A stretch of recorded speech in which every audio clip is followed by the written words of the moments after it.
Hey, what's good? Thanks so much for joining me today. I want to welcome you to Behind the Bars. This channel is meant to analyze the music that we love in an effort to gain insight, wisdom, and understanding. As a longtime hip hop producer, I have close ties to this music and I wanted to take that love that I have for it and hopefully break these songs down for us to be able to see the meaning in the music. There are often lessons in the lyrics that, if recognized, can help us to see pitfalls in our own lives before they actually happen. So we can be what's called three-dimensional thinkers and see things before they take place or make more informed decisions during critical times in our lives. Which brings us to this track, My Homeboy's Girlfriend, by the legendary Southern MC 8 Ball, aka the Fat Mac. Now, for those of you who may be a bit too young to remember or who maybe just don't know, 8 Ball is one half of the acclaimed Southern rap duo 8 Ball and MJG from the infamous Swab House Records, which was headed by mega mogul Tony Draper.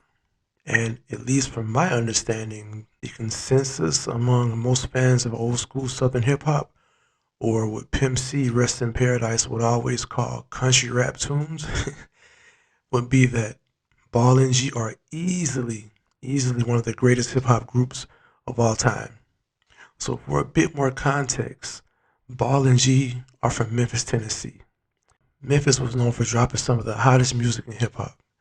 I mean, back then you had Ball and G, 3 6 Mafia, who were from North Memphis, I believe. Player Fly, Project Pat, Frazier Boy, and Skinny Pimp, just to name a few. I mean, the list goes on. And for all of my producers and beat makers who are here with me, we all know of super producers like DJ Paul and Juicy J, and even Drummer Boy, who all hail from Memphis, Tennessee. But please note that Memphis is a city embedded in Southern soul music from many other genres of music outside of hip hop, home to music royalty like Johnny Cash, Stax Records, which featured highly touted artists like Otis Redding and Percy Sledge. And then, of course, you even had Elvis Presley, who wasn't born in Memphis but is known to have lived there for most of his life. So, quite naturally, being from a city imbued with such a rich musical heritage, it's easy to see how such a talented storyteller of the likes of A-Ball could come about. When he first dropped My Homeboy's Girlfriend from his solo debut titled Lost, back in the summer of '98, I believe, I was a lot younger, man. I was just a kid. As a matter of fact, I believe I was in high school. Now, I've always loved this track because of the hard beat that perfectly complements A-Ball's soulful, laid-back delivery and descriptive lyrics. But as I listen to this song now, well over 2 decades later, as a husband and now a father, I realize how this track covers a myriad of topics pertaining to our community that can be further scrutinized. And having much more knowledge, wisdom, and life experience at this point in my life, I understand the importance to analyze music from my present state of mind. I realize that some of the situations that Ball raps about in this track have actually happened to me in real life years after this song was released. Now, for all of my young people out there, especially my young brothers listening in, I want you to understand that even though a lot of hip hop music is painted in a negative light, and a lot of times rightfully so, in my own humble opinion, there are still almost always lessons and knowledge that we can glean from this music if we listen with the right discernment. And for the older brothers out there like myself, we should hopefully be able to listen to these songs from years ago and hear growth in our perception and perspective as we listen. Being older now, this song shouldn't hit you in the same ways that it did when you were younger, at least not in totality. Of course, it's always going to be a classic song, but there should be a different outlook when you listen to the music when you're older, as opposed to when you were a young man. So, without further ado, let's go.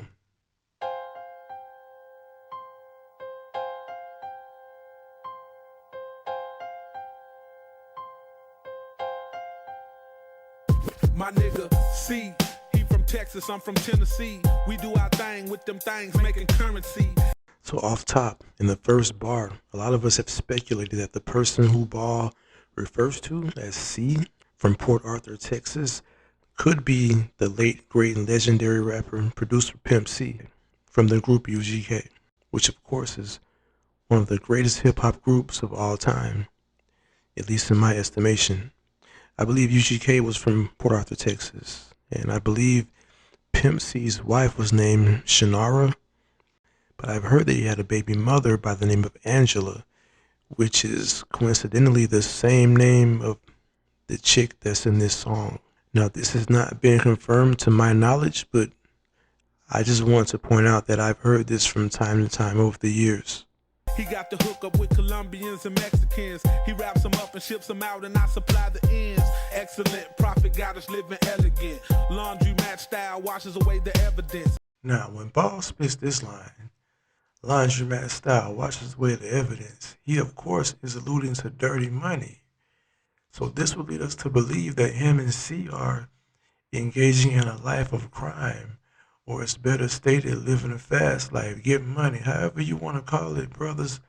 Please understand that however you get it out here is going to be how it's going to come back to you. So if you're going to be out here doing it like that, then you got to take all that comes with that life. You're going to be dealing with some shady characters in that type of lifestyle. Some are going to be close to you. Shit, you may even be that shady character yourself, who will perhaps betray one of your friends, as we will see later on in this song.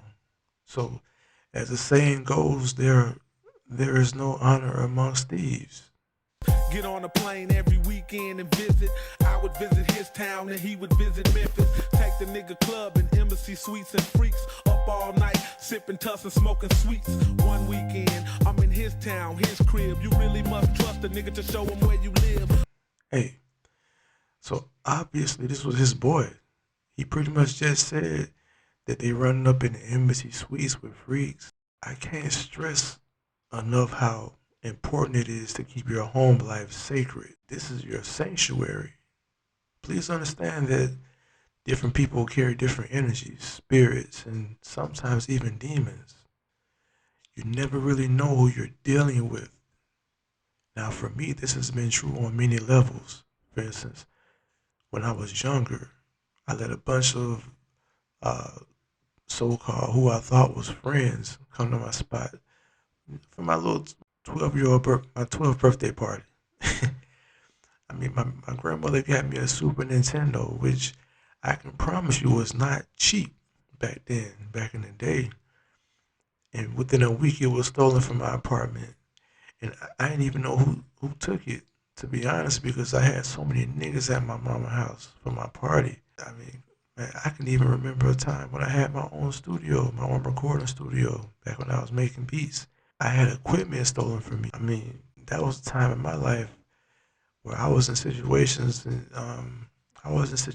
where I almost had to hurt somebody because they crossed boundaries that shouldn't have been crossed. You know, I shouldn't even had the studio at my house in the first place, because I had people around my family, and it just was messy, man. It was messy.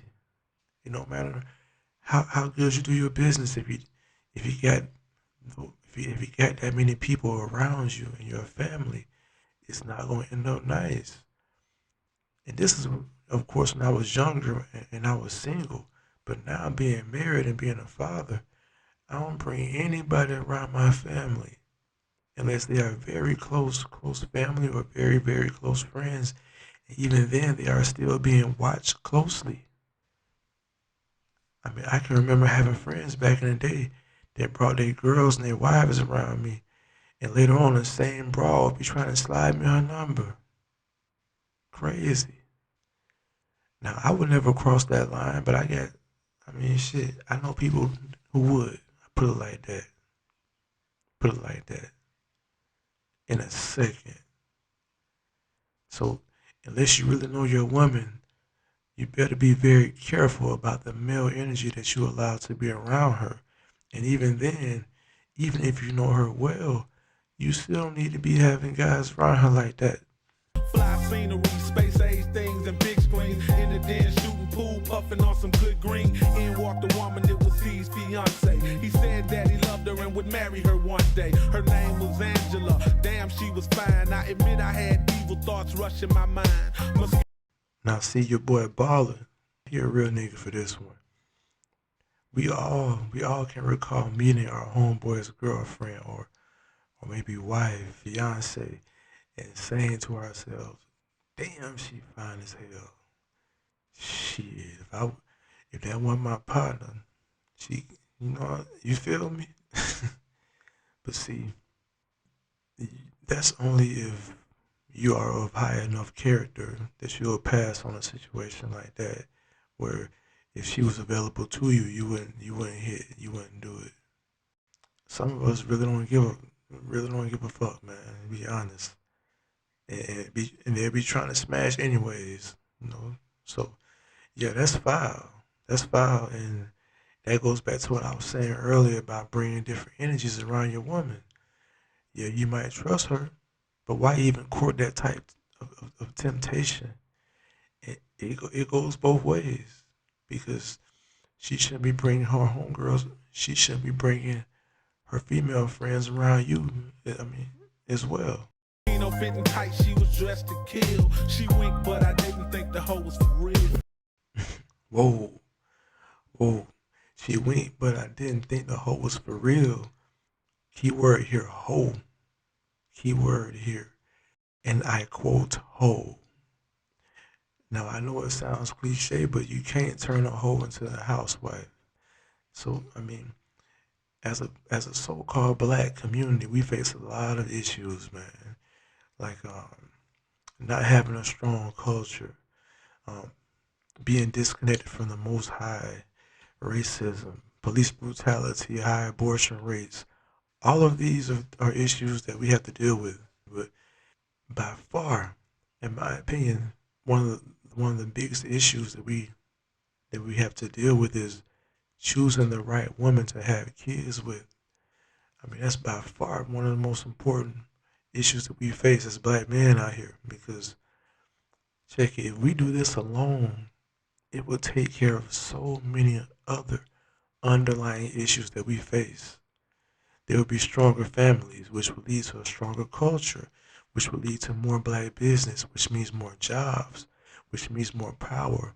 More power equals less police brutality because we will have our own police force, we have our own military.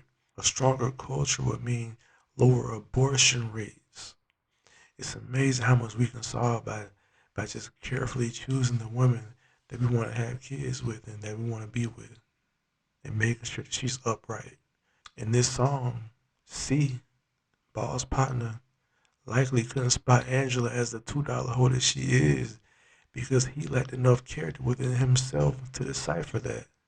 And this is known because of the life of crime that he chose to lead. You see, it's all connected. It's all connected. You lie down with dogs, you wake up with fleas. Angela winking her eye at 8 Ball is pretty much her telling us that she is not wifey material. She is nothing but a concubine. What am I supposed to do when I'm taking a chance, fucking with you? My homeboy's girlfriend. Now if someone found out about us, then someone is gonna get fucked up. My homeboy's girlfriend. The smell of breakfast woke me up from my dreams. Bacon sizzling, searching for the kitchen like a fiend. What I seen straight took me by surprise. Angela half naked, not trying to hide. Damn, half naked, not trying to hide, man. I can't lie. I've been in situations like this in real life, man, with women trying to have you caught up. Single women, married, shit, married ones, they the worst ones, man. They the worst ones. But when Ball says Angela was half naked, not trying to hide, when I heard this line, the first thing I'm thinking is, where the fuck is he at? I mean, he must be gone. He gotta be gone. But I mean, damn, brother, You trust your fiance and your homie that much that you'll leave them alone together? You leave them alone together while you out there supposedly making moves? This nigga, this nigga really starting to sound like a straight simp. She saw me looking, but kept cooking. What's up with that? Invited me to sit down and said she'd be right back. I poured a glass of OJ and pulled up a seat. Angela came right back and sat next to me. Kissed me on my cheek and said, "Oh, you cute. I don't know what it is, but it's just something about you." With her This hoe. hand on my leg, she kissed me on my neck. I said, baby, chill, this is too much disrespect. If Steve Shout out to the homie Ball for being a real one right here trying to shun this succubus off him. walked in, he'd be a mad motherfucker. And ain't no pussy gon' come between brothers. Damn right, that's how it should be. Ain't no pussy gonna come between brothers. That's how it should be, but shit, it's a lot of simping going on these days. I like how Ball was trying to be an upstanding person right here and not go out like that. I like that. Lovers, we can't be, cause that's bad business. "Oh, you could have all of this and there won't be no witnesses." False. This is not true. Now, if you believe in the scriptures and in the Most High, like myself, then you know that He sees all. Even His angels are also witnesses, and you will be judged.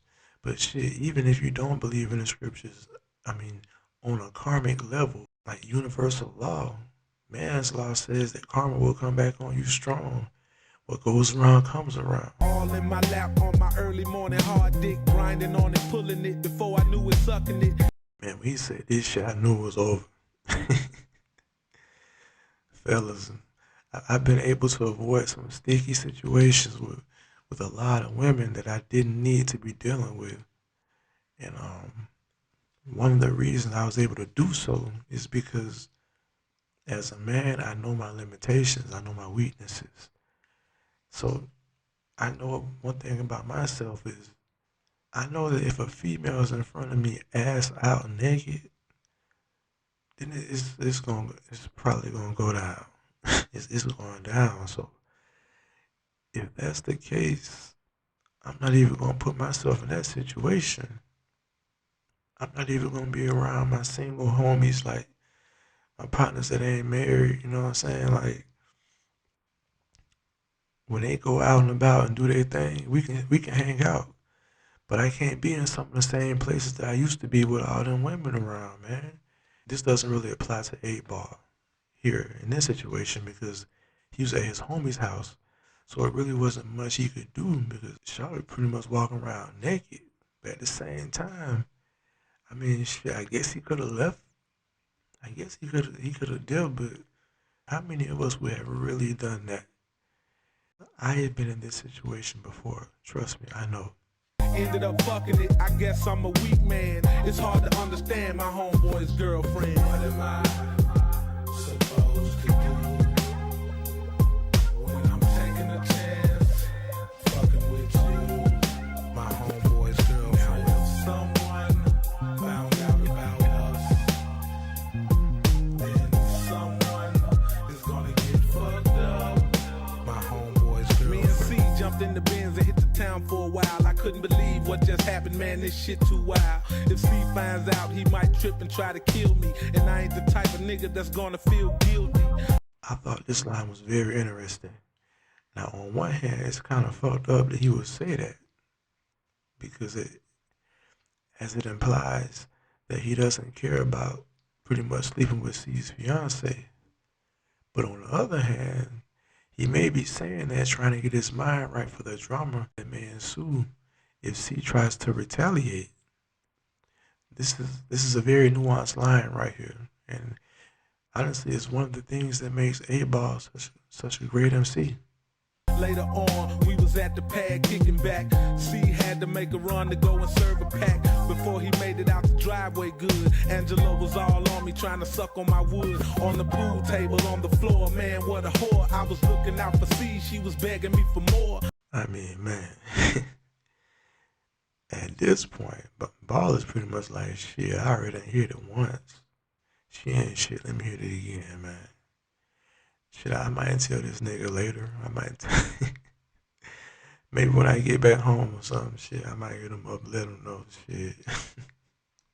An hour later, C walked through the door, unaware that I was just in his lady's underwear. Ooh, unaware that I was just in his lady's underwear. Hey, that line so hard. This creativity is why Ball is legendary. And honestly, I've always liked MJG's style more. MJG is really my guy out of those two, but they are both legends. This MCs, lyricists of all time, man. And also on another note, could you imagine being C and your girl doing you bad like this while you out? Wow. And the crazy thing is, this type of shit happens to good brothers every day out here. Every day. But hey, just because you a good brother doesn't mean that you a smart one. I flew home the next day, still reminiscing, not believing I just dicked on my homie missus. This is a fucking trip, man. I will never understand my homeboy's girlfriend. So the moral to this story for me is, I mean, honestly, there was many lessons that can be learned from this tale of betrayal. Um, be beware of the company that you keep. Um, being careful of the woman that you choose to be with. You know, it's all type of game in this one, man. But hey, man, it's been real. I thank you for your time. Thank you so much for taking some time out to chill with your boy. And brothers, until next time, be vigilant. This is Behind the Bars, and I'm out.